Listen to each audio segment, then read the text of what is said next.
สาวมะกองซาแนลสบายดีบันสวยละเมนูในเนาะฮิปเปียจยาเฟอเนาะในเฟอกินเฟอพี่น้องมื้อนี้เนาะค่ะกินเฟอต้มเปื่อยงัวเนาะมาเด้อนี่เนาะกินเฟอยามบ่าย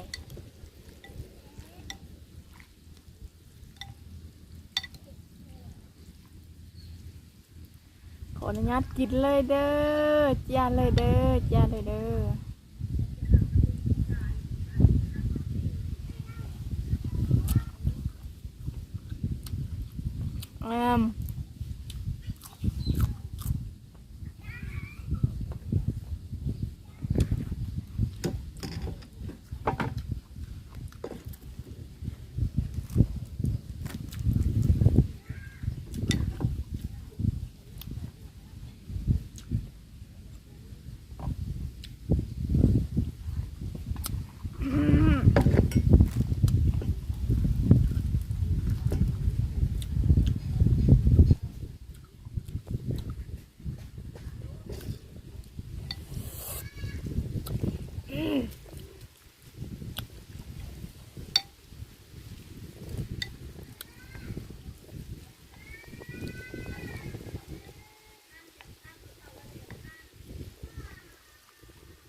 เฮ้ยบุญมุด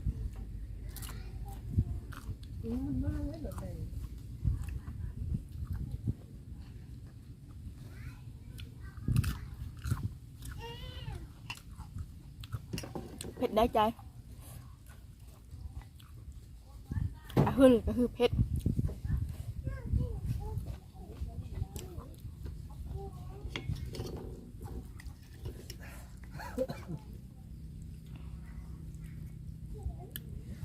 หุ่ยจะคือจี๊ดเลยนะสดเข้าไปมันเผ็ดจี๊ดเลย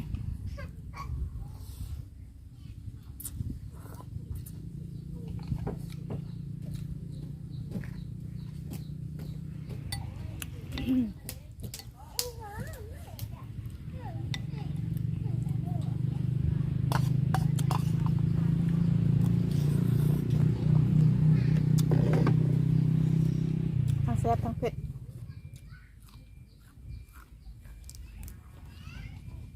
ทั้งแอมทั้งฮึล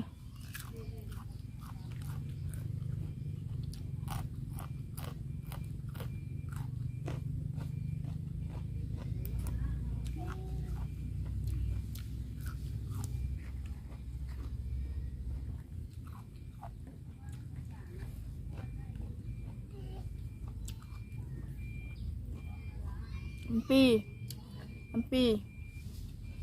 มักเผ็ดมักถั่วอีตอง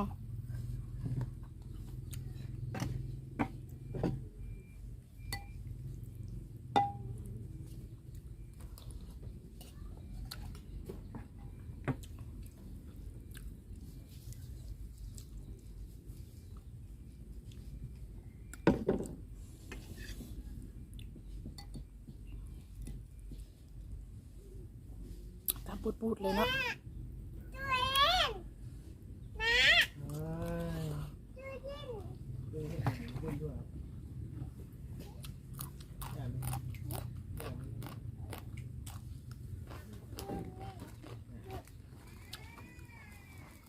มมาแล้วมาเล่นกันถูกไหมมาเล่นในกลางนี้เล่นน้ำตกเกี่ยวลงไปยังไงลงไปยังไง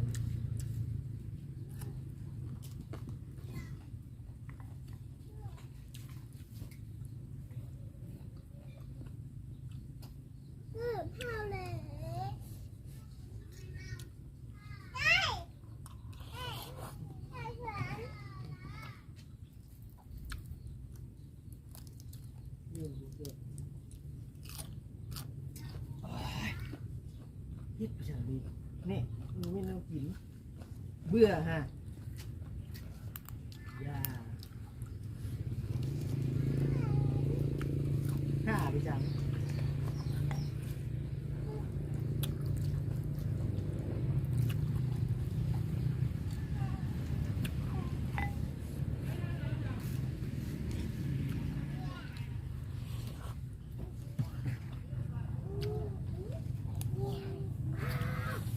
อย่าเฮ็ดนะ เอาตั้งส่วนตั้งเรียบคือเตี้ยน่ะน้องเซล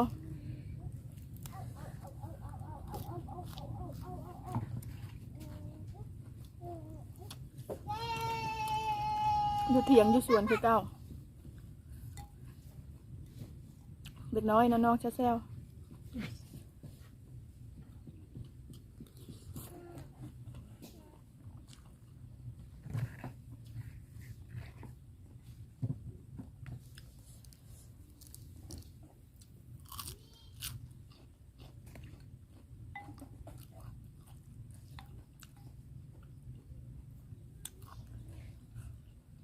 ออกมาอยู่สวน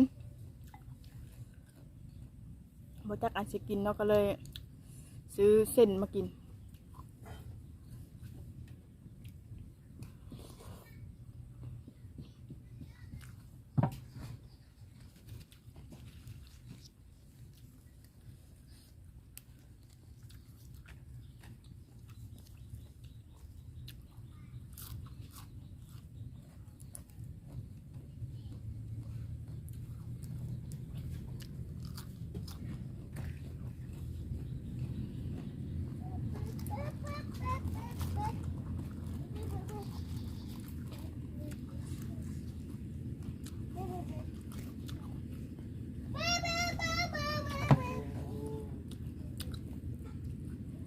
ยาตั้งส่วน อาจารย์นรแนนอาจารย์ก่อนเจ้าเสียงน้องเอกทึกเอกแล้วเอาตั้งเรียบพี่ยาตั้งกระแตก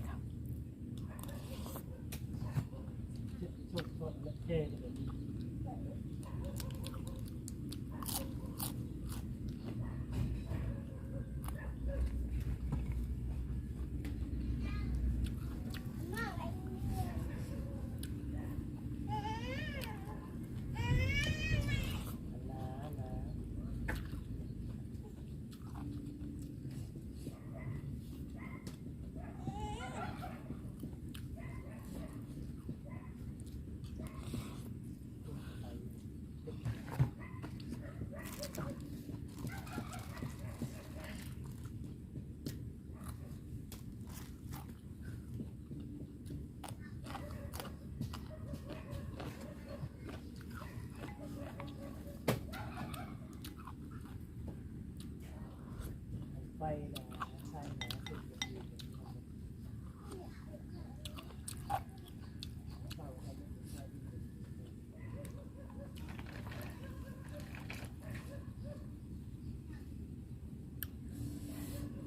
เผ็ดๆเนาะ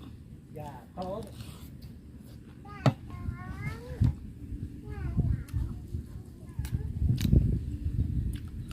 วิทย์ไปนะไหนตัวแม่ดีกว่า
ลูกสาว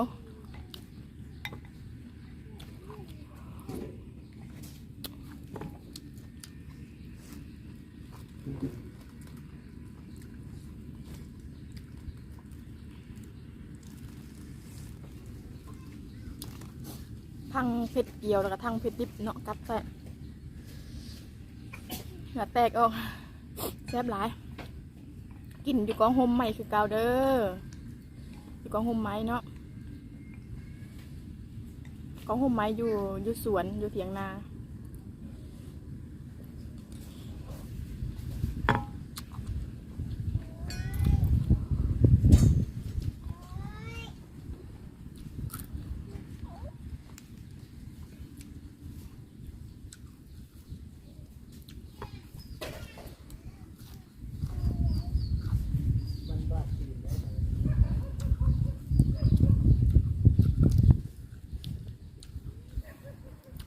ผักหมูงาม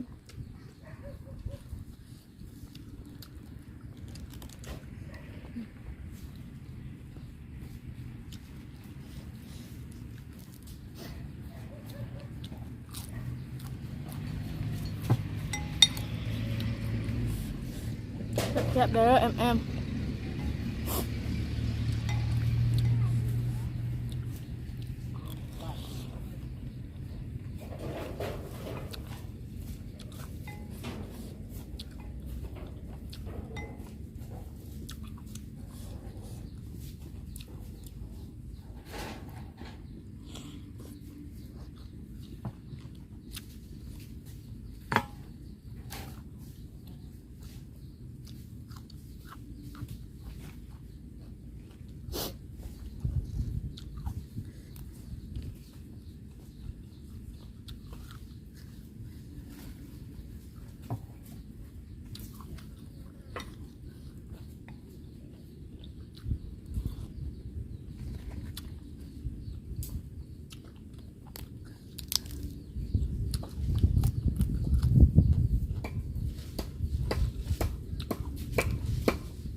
ยัดซ่อง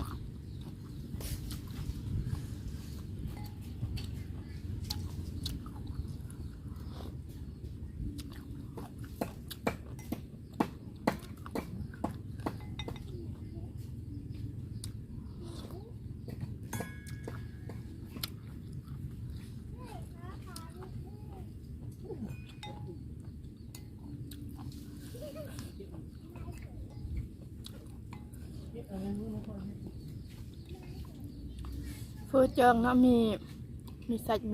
เปื่อยแล้วก็มีปลาหมึกเพอซื้อพี่น้องเอ้ยเพอซื้อมีทั้ง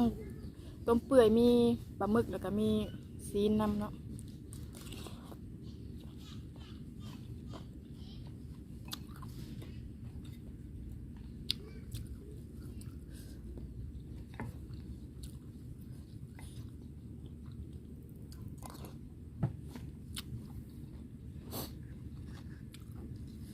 พอดีอิ่ม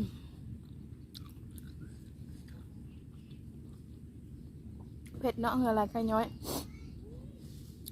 คือเก่าหันเนาะถ้า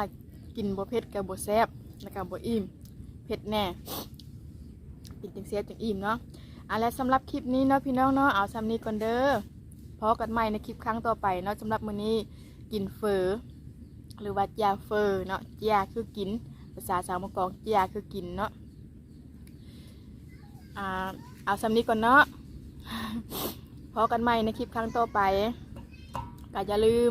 กดไลค์กดติดตามกดแชร์เพื่อเป็นกำลังใจให้สาวมะกอกในเด้อผู้ใดเข้ามากันเนาะขอขอบใจ